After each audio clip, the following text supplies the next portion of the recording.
ujuk-ujuk kok bisa kesengsem dengan seni rupa, ya, bikin galeri buat pameran. Itu ceritanya gimana, Mas? Oke, matur nuwun. Langsung aja ya.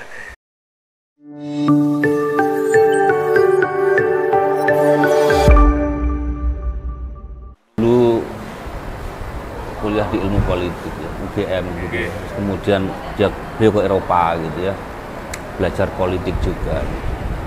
Nah, ujuk-ujuk ini kan ujuk-ujuk kok bisa kesengsem dengan seni rupa, ya, bikin galeri buat pameran. Itu ceritanya gimana, Mas? Oke, matur nuwun. Langsung aja ya. Dulu kuliah di ilmu politik, ya, UGM gitu. Kemudian beliau ke Eropa gitu ya, belajar politik juga. Nah, ujuk-ujuk ini kan ujuk-ujuk kok bisa kesengsem dengan seni rupa, ya, bikin galeri buat pameran. Itu ceritanya gimana, Mas? Oke, matur nuwun. Langsung aja ya.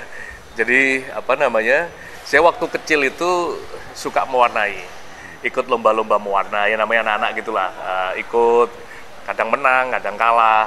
Nah, terus dari sana ketertarikan saya terhadap seni itu tinggi. Tapi kemudian memang tidak menekuninya. Ya mungkin pada saat kecil itu saja. Saya penikmat musik, apapun jenis musik, alirannya, penikmat seni rupa, dan lain-lain. Jadi kalau lagi senggang itu suka nonton teater, kemudian nonton pertunjukan, ludruk, segala macam lah. Datang ke pameran, di Jogja kan banyak banget. Terus kadang ngobrol dengan seniman. Nah, pada saat ke Rusia pun, saya S2 di Rusia. Rusia itu surganya para seniman. Jadi sangat diapresiasi, sangat difasilitasi. Nah, kemudian balik ke Indonesia, saya itu kadang-kadang muncul pertanyaan, kenapa ya kok seni itu hanya dikonsumsi oleh sebagian orang? Kenapa kok seni itu menjadi sangat eksklusif, dikonsumsi elit gitu? Misalkan seni dipamerkan di galeri, yang datang ke galeri itu kan memang orang-orang yang sudah punya minat seni atau para pelaku seni. Saya membayangkan kenapa nggak di kantor, di sekolah, di mall, di mana-mana, di alun-alun gitu, sehingga menjadi konsumsi publik. Nah, terus kemudian pikiran itu berulang. Setiap saya datang pameran itu, ini harusnya dikonsumsi lebih banyak orang. Jadi ini apik banget, cuman pada nggak tahu gitu. Nah, terus pada saat saya jadi rektor, kemudian UNU punya gedung kampus, keinget pertanyaan-pertanyaan itu, kenapa, ini gedung lumayan ya. Jadi UNU Yogyakarta 31 Januari itu akan meresmikan gedung kampus terpadunya 9 lantai. Nah, terus kemudian saya berpikir galeri seni itu kan yang mahal gedungnya, bangun fisiknya. Nah, ini ada gedung gede, megah, kayaknya potensial menjadi galeri. Karena galeri itu butuh tembok untuk majang lukisan, butuh lorong-lorong untuk instalasi seni. Kenapa enggak kemudian gedung kampus itu kita tambah fungsinya, bukan hanya ruang belajar, ruang perkuliahan, tapi juga sekaligus ruang seni, jadi galeri seni. Dan kampus itu kan ruang publik. Saya membayangkan ruang publik itu ya siapapun gitu, siapapun. Jadi publik dengan lintas background, dan salah satu ruang publik itu adalah kampus. Jadi kalau misalkan kampus menjadi galeri seni, itu berarti seni hadir di ruang publik, dikonsumsi oleh publik. Situ dulu aja. Gitu ya. Ini ada menarikmu, saya lempar ke sebelah. Siap. Kayaknya pas kalau yang menarik. Yang menjelaskan juga Tuales Bumi ya. Mas Roro ada kalimat bahwa seni selama ini lebih eksklusif. Ya, terutama seni rupa ya. Hanya dari kalangan tertentu. Karena ruangnya juga hanya galeri, kemudian museum. Indonesia belum punya museum, kecuali museum pribadi. Pengunjungnya, kemudian pembelinya juga orang tertentu. Gitu. Nah, yang diinginkan adalah seni ini kemudian harus ada di tengah masyarakat. Nah, saya kira Les Bumi itu representasinya ke sana, salah satunya. Gitu. Mungkin Mas Udin bisa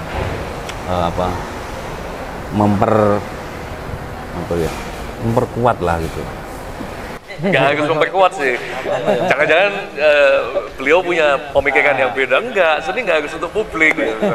Gimana Mas? Okay. Saya juga pernah punya pikiran yang sama terkait hal itu. Kadang-kadang waktu itu berpikir orang beli satu karya seni dengan harga yang luar biasa fantastisnya, lalu dinarasikan sebegitu bagusnya, tetapi yang mengkonsumsi hanya kalangan-kalangan tertentu. Itu menarik memang. Maka dari pikiran-pikiran itu, kami di Les Bumi itu mencoba kembali ke back to basic. Kita punya santri di Jogja, maka ini lahan garapan kita. Bagaimana kita juga membentuk kader tidak hanya pandai mengaji, tapi mereka juga bisa mengerti seni, bersentuhan dengan seni, memperdalam praktek-praktek berkesenian. Ya alhamdulillah selama beberapa tahun terakhir kita contoh di Krapyak ya, kita itu mendampingi kelas grafis dan sudah sampai 5 angkatan. Lalu kita bikin workshop keliling sinematografi di Pondok Melangi. Kita bikin workshop teater di Pondok Alimdat. Yang menarik, kita bikin workshop komik gitu Bang, di Krapyak itu yang itu 300 anak.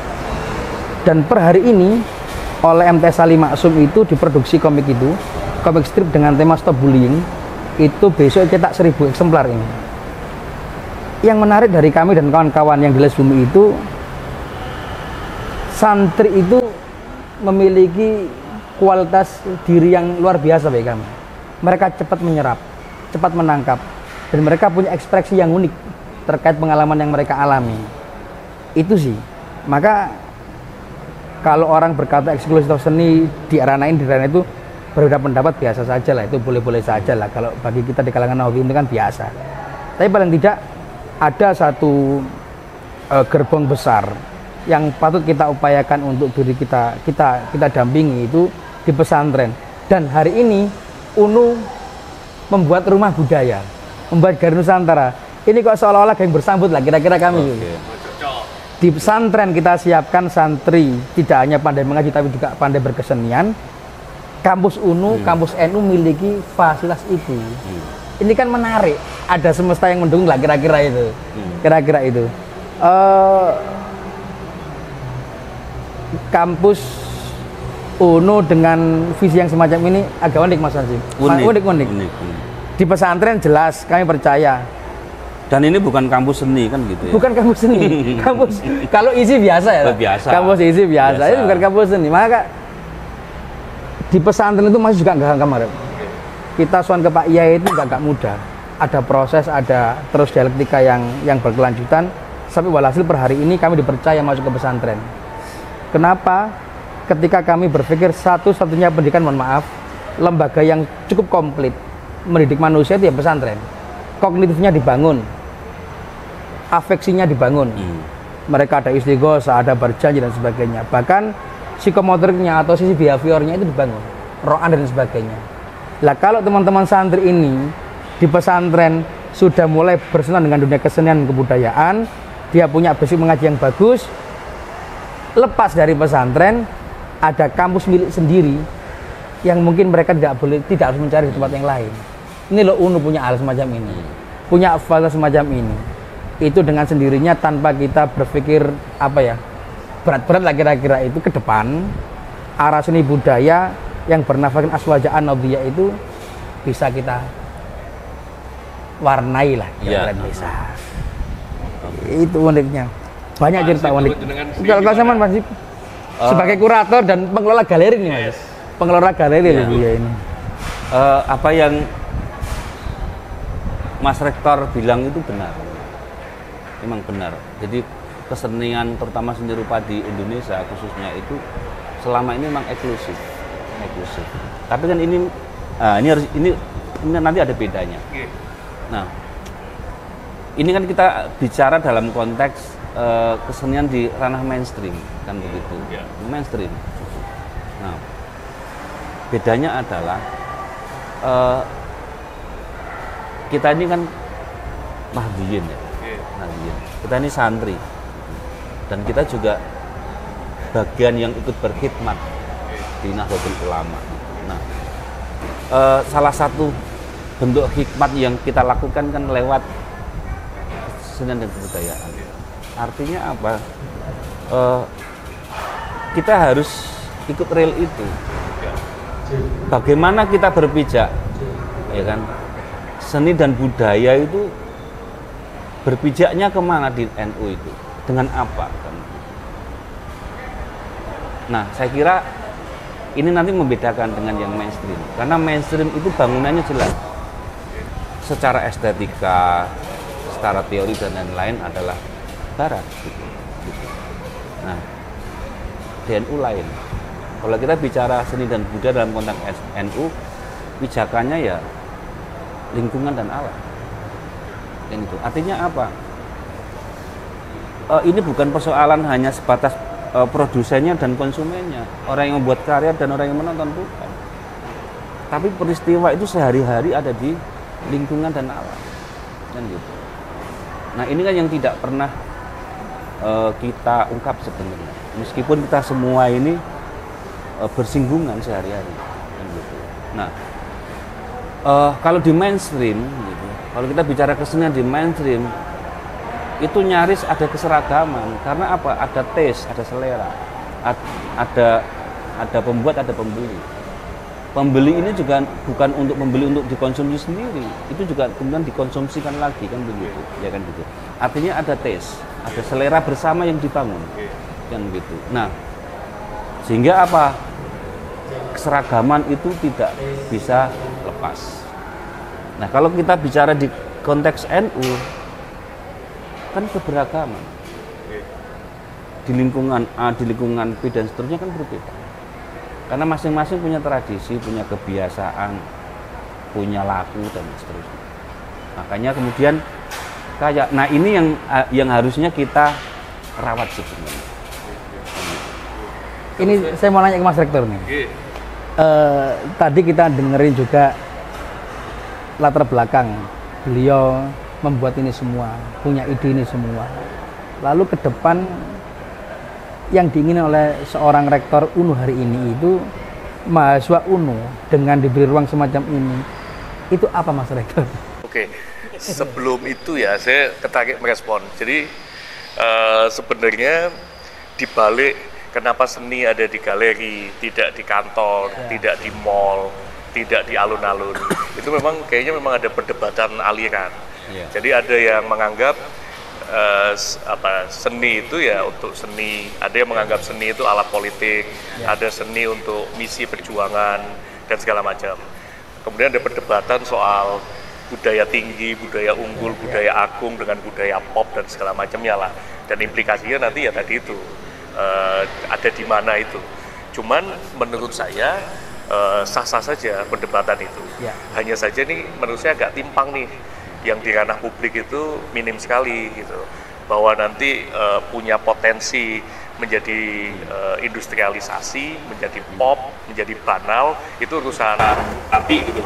Tapi yang jelas gimana kita menggeser dari ruang-ruang eksklusif ke ruang-ruang inklusif, sehingga semakin banyak yang terpapar seni dan segala macam. Nah, kemudian tadi tanya nih, harapannya apa? Sebenarnya gini, galeri seni ini utamanya tidak dimaksudkan untuk mencetak sebanyak-banyaknya seniman, karena menurut saya seni itu dibutuhkan siapapun, mau dia menjadi seniman atau tidak, karena seni itu soal keindahan, soal estetika, soal karakter. Seni itu bisa menumbuhkan empati, kepedulian, kepekaan, terus kemudian soal, kan kita di seni belajar proporsi, padu padan, belajar kombinasi warna, perspektif, segala macam lah. Jadi saya pikir mahasiswa kita semua perlu belajar seni untuk menumbuhkan sense keindahan, untuk membangun karakter. Itu yang utama. Jadi saya berharap mahasiswa UNU Yogyakarta itu mendapatkan bekal yang komprehensif, sebagaimana tadi disampaikan di dunia pesantren ya. Jadi nggak cuma dapat apa namanya hal-hal yang sifatnya teoritik, asah intelektual, rasionalitas, tapi juga dilengkapi oleh spiritualitas, estetika dan segala macam. Jadi lebih komplit. Lebih dari itu, saya berharap mungkin karena ini salah satu ikhtiar awal, ada banyak yang kemudian mengikuti ikhtiar ini.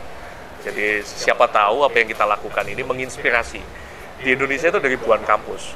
Kalau kemudian setiap gedung kampus itu dijadikan galeri, pertumbuhan galeri di Indonesia akan luar biasa pesat. Belum kalau kemudian yang terinspirasi bukan hanya kampus, sekolah, kelurahan kayak gitu-gitu semua. Ayo apa namanya, setiap tembok itu dihiasi lukisan, setiap lorong dihiasi instalasi, itu luar biasa. Nah ini kan sudah nakal ini kan. Ini kan udah nakal. Jangan-jangan masih ada kenakalan yang masih disimpan ya. Misalnya gitu, misalnya mungkin nggak sih gitu, atau ada cita-cita nggak sih nanti gitu, atau jangan-jangan sudah disiapkan. Biasanya kan gitu ya. Ini dimulai dari apa namanya, dari perangkat-perangkatnya dulu sebenarnya. Mungkin buka prodi atau jurusan seni mungkin kan gitu. Siap.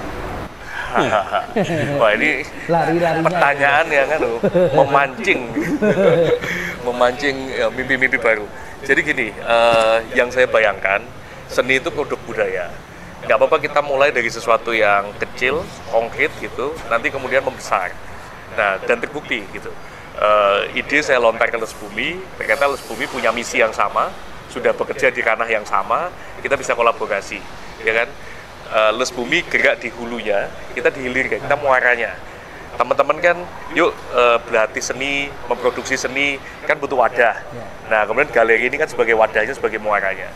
Kemudian, tadi saya bilang, seni itu produk budaya. Kayaknya yang paling utama itu justru soal kebudayaan, tidak semata persoalan kesenian. Tapi kan ini soal telur dan ayam, mana duluan, mau dari yang makro. Nah, kalau menurut saya itu kita mulai dari sesuatu yang yang kecil, kemudian bisa segera terwujud, kemudian bisa kita kembangkan. Dan galeri seni adalah langkah yang baik. Bayangan saya nanti adalah muaranya itu NU kita punya rumah budaya. Nah, rumah budaya itu adalah ruang tempat diskusi, dialektika, perdebatan soal strategi kebudayaan, baik itu NU maupun Indonesia. Kayaknya kita sudah terlampau lama absen nih, Indonesia absen terlalu lama adanya diskusi-diskusi kebudayaan yang serius. Polemik terakhir itu tahun 70-an, 60, 70, 80, ada manifesto kebudayaan, ada Leka, ada dulu kan seru sekali ya, ada tokoh-tokohnya juga luar biasa. Nah, kalau rumah ini bisa memantik polemik yang produktif, bagus banget gitu. Dan kemudian ujungnya adalah kita jadi punya strategi kebudayaan, NU maupun Indonesia. Kita harus punya, bahwa kemudian yang kita punya itu terus berubah, nggak apa-apa gitu. Jadi ada dulu, kemudian dikritik, kemudian memperbarui diri, dikritik, memperbarui diri. Tapi kita harus punya. Nah, jadi kalau bayangan saya, galeri ini adalah salah satu dari saluran rumah budaya. Mungkin nanti rumah budaya itu ke depan punya museum, punya perpustakaan, punya apalagi penerbitan, production house, gede-gede banget. Tapi itu kan sebenarnya produk-produknya ya.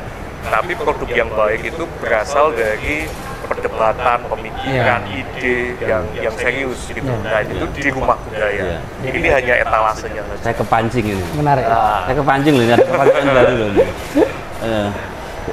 Jadi gini ya, kan banyak di mana-mana ya, entah itu di tingkat kabupaten, provinsi dan lain-lain, itu pada membuat taman budaya kan gitu, membuat gedung, membuat gedung, dibuat bangunan dulu. Nah, yang terjadi kemudian gedung-gedung ini lebih banyak dipakai untuk maintenance daripada untuk aktivitas budaya. Nah, kan gitu kan. pertanyaannya adalah kan gitu kan. Pertanyaannya adalah kenapa itu bisa terjadi gitu.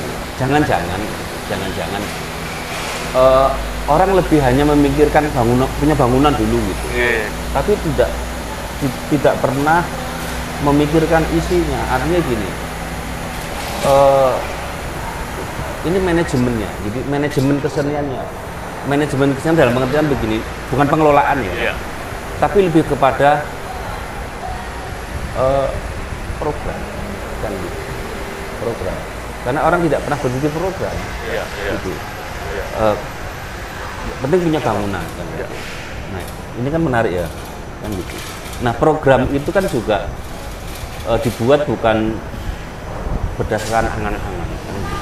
Tapi basis riset. Karena apa? Kalau kita bicara kebudayaan berarti kita harus bersinergi dengan masyarakat. Kan gitu. Apa yang dibutuhkan masyarakat kan gitu.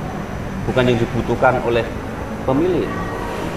Seperti UNU buat galeri ini. Apa sih yang dibutuhkan masyarakat minimal gitu? Minimal karena ini institusi di bawah payung NU gitu. Minimal masyarakat Nahdliyin misalnya. Secara spesifik, secara khusus. Kalau mau meluas lagi adalah ya masyarakat, nggak terbatas. Nah, soal itu gimana Mas Rektor? Ini agak nanti saya mungkin gini ya. Mungkin awalnya itu ide personal menjadi ide institusi, kemudian menjadi ide bersama. Jadi itu kan dari saya. Galeri ini kan harapan saya bukan galeri individual atau satu institusi, tapi galeri bersama. Dalam hal ini, institusi pertama yang digandeng UNU kan Les Bumi. Karena ini menjadi galeri bersama, yang menjadi ide bersama gitu. Jadi ide kami begini, nanti Les Bumi gimana? Kita dengar nih, Les Bumi juga punya ide seperti apa atas galeri, punya imajinasi apa. Karena ketika ini milik bersama ya kita rumuskan bersama gitu. Nah, tadi dari sisi UNU, dari sisi kami seperti itu. Jadi satu itu soal supaya seni itu dibawa ke ruang publik gitu ya. Terus yang kedua lebih jauh kita bicara tentang kebudayaan semacam itulah. Terus kalau tadi jenengan sampaikan kok sekarang pada punya gedung segala macam, tujuannya lebih ke komersialisasi gedung gitu ya, tanpa ada konten dan substansi yang berarti. Saya pikir itu pinter-pinternya kita kok gitu. Bukan berarti sesuatu yang substansial itu tidak bisa sustain, tidak bisa mendatangkan pendanaan sumber daya yang berkelanjutan. Film yang bagus, yang laris manis banyak. Tidak harus kalau film laris itu harus dangkal, hahaha tanpa ada substansi gitu. Ya itu tantangan kita. Gimana dari sisi substansi itu dia bagus, tapi juga tetap punya magnet untuk menarik banyak pihak gitu. Monggo Mas, kalau dari Les Bumi gimana melihat galeri ini itu jadi galeri bersama ini? Ya, apa ya? Ya syukur alhamdulillah yang pertama itu pastilah. Dan ketika kita mendengar tadi juga menarik. Dengan adanya ini itu ada dua hal yang itu harus bergandengan terus seperti rel sepur. Langkah ideologis nggak boleh muncul, langkah strategis tetap harus jalan. Kalau hanya satu kita kan timpang. Dua-duanya terus harus berjalan. Kalau memang ini akhirnya menjadi rumah besar bersama kebudayaan kita di Jogja, nanti tidak hanya Les Bumi, ada teman-teman dari lembaga yang lain yang juga bisa memanfaatkan ini atau menjadikan ini aktivitas kebudayaan bersama itu sendiri. Agak excited, tapi juga ada hal yang harus tetap kita hati-hati, kira-kira gitu. Hati-hati. Memang membangun itu lebih mudah daripada kita merawat. Ketika sudah jadi, apakah nanti dayanya, fitrahnya tetap terjaga. Saya sepakat ketika dikatakan rumah budaya. Teringat berkali-kali Romo Kiai Mustafa Bisri mengatakan ketika Indonesia ini masih menjadikan panglimanya itu politik, kekayaan masih akan ada. Tapi ketika panglima yang depan itu adalah kebudayaan, itu akan berbeda.